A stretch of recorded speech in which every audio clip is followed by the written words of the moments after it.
For centuries, humanity has been captivated by the idea of detecting deception. Traditional lie detection methods like polygraphs have long held a prominent place in popular culture.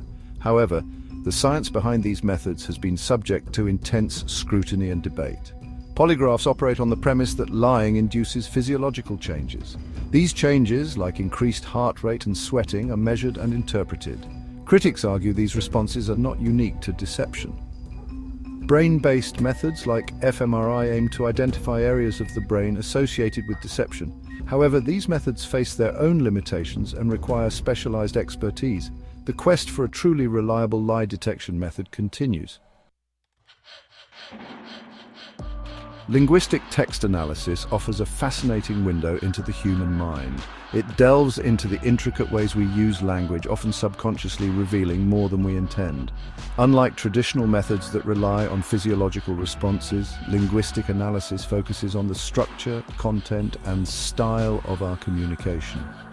It posits that deception can be detected through subtle but discernible shifts in language patterns.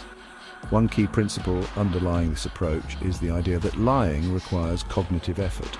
Constructing a believable lie, suppressing the truth, and monitoring one's demeanor all demand mental resources. This cognitive load can manifest in various linguistic cues that betray a deceiver's true intentions. Researchers have identified numerous linguistic indicators of deception, ranging from pronoun usage to sentence structure. By analyzing these linguistic fingerprints, we can gain valuable insights into a speaker's veracity. This method is particularly effective when analyzing written communication, as it allows for a more thorough and objective examination of language patterns. The following sections will delve into specific linguistic cues that can signal deception, providing practical examples and insights into how these cues manifest in real-world scenarios. Liars often try to distance themselves from their falsehoods. They subconsciously create a linguistic buffer between themselves and their lies.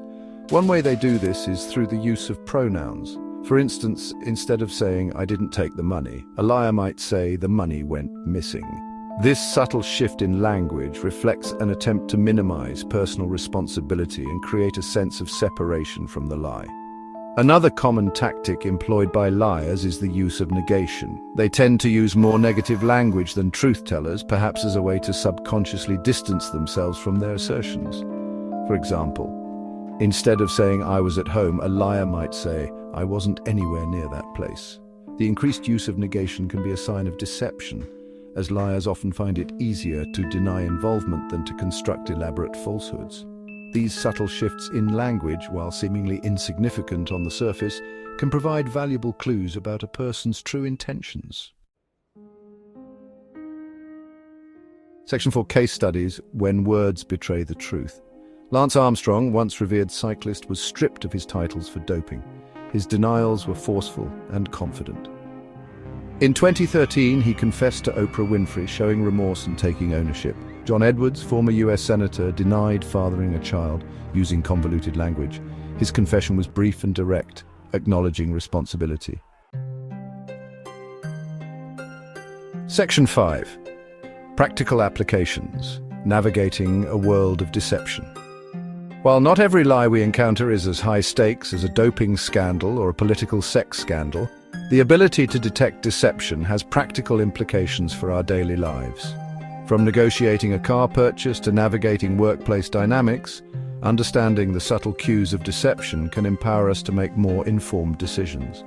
Recognizing these linguistic cues can also help us navigate personal relationships. While it's important to approach conversations with a healthy dose of trust, being attuned to potential signs of deception can help us address issues more effectively and protect ourselves from emotional harm.